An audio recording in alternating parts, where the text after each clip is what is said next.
조 드레박 신부의 영적 일기, 십자가 복음의 가치를 깊이 체험하는 삶. 봄철엔 바람이 많고 자주 부는 데는 이유가 있습니다. 나무가 가지마다 새싹을 틔우려고 하기 때문입니다. 그러려면 가지까지 물을 올려야 합니다. 그러나 나무는 스스로 물을 올리지는 못합니다. 그래서 바람은 나무를 흔들어 물이 가지까지 잘 올라갈 수 있도록 도와줍니다. 신비로운 자연 현상입니다. 한마디로 신선한 봄바람입니다. 아멘. 오늘 복음 말씀의 핵심은 이것입니다. 주 우리 하느님은 한 분이신 주님이시니 그분을 사랑해야 한다. 복음을 보면 율법학자 한 사람이 예수님께 다가와 첫째 가는 계명은 무엇입니까? 라고 묻습니다. 그러자 예수님께서 이렇게 말씀하셨습니다. 주 우리 하느님은 한 분이신 주님이시다. 너는 마음을 다하고 목숨을 다하고 정신을 다하고 힘을 다하여 주 너의 하느님을 사랑해야 한다.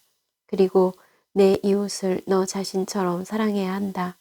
그러자 율법학자가 이렇게 대답합니다. 하느님을 사랑하고 이웃을 사랑하는 것이 모든 번제물과 희생제물보다 낫습니다. 그러자 예수님께서 그에게 말씀하셨습니다. 너는 하느님 나라에서 멀리 있지 않다. 그런데 왜 예수님께서는 그 율법학자에게 너는 하느님 나라에 들어갈 것이다. 하느님 나라가 너의 것이다. 라고 하지 않으셨을까요?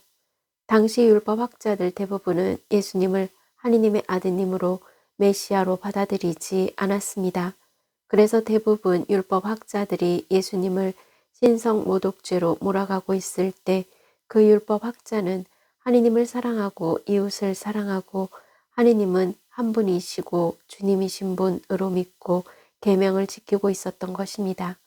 그러니 예수님의 너는 하느님 나라에서 멀리 있지 않다 라는 이 말씀 안에는 이미 나를 믿고 따라오너라 라는 하느님의 크신 자애로움을 담고 있는 것입니다. 왜냐하면 하느님을 사랑하고 이웃을 사랑하는 것이 시대가 바뀌고 사람이 바뀌어도 변하지 않는 가장 중요한 계명이고 말씀이기 때문입니다. 아멘. 사랑하는 고우님들, 요즘 어렵고 힘든 삶이지만 신선한 바람이 불 때마다 저희의 마음에도 신선한 성령의 바람이 불어오기를 기도합니다.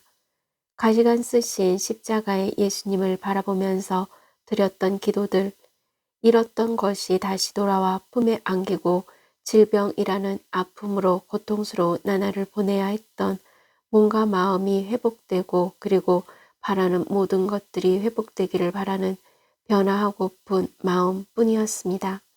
그러나 우리는 흔히 자신을 변화시키려고 애쓰다가 지칠 때가 있습니다. 분명한 것은 우리는 우리 자신을 변화시킬 힘이 없다는 사실입니다.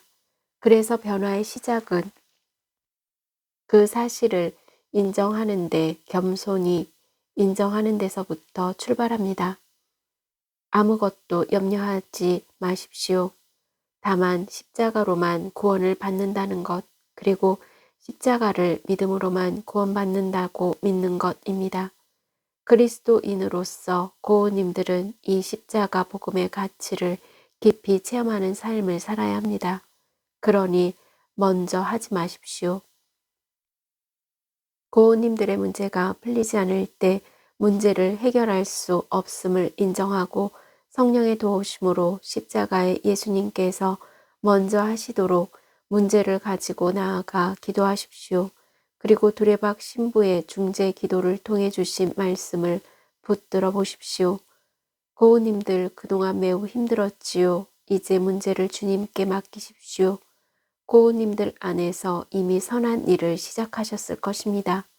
성령의 도우심을 청하는 고우님들은 계속 변화될 것입니다. 그러니 주님을 신뢰하고 십자가의 믿음 안에서 치유받고 회복되시기를 바랍니다. 너는 하느님 나라에서 멀리 있지 않다. 아멘.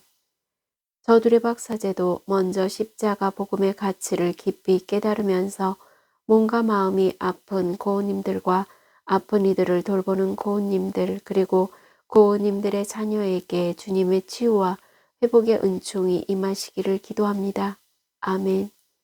영적 일기를 마무리하면서 요즘 많이 어렵고 힘든 삶의 연속이지만 이제 하느님이 주시는 신선한 성령의 봄바람으로 고은님들이 십자가 복음의 가치를 깨닫고 치유와 회복의 은총을 누리시기를 주님의 이름으로 강복합니다.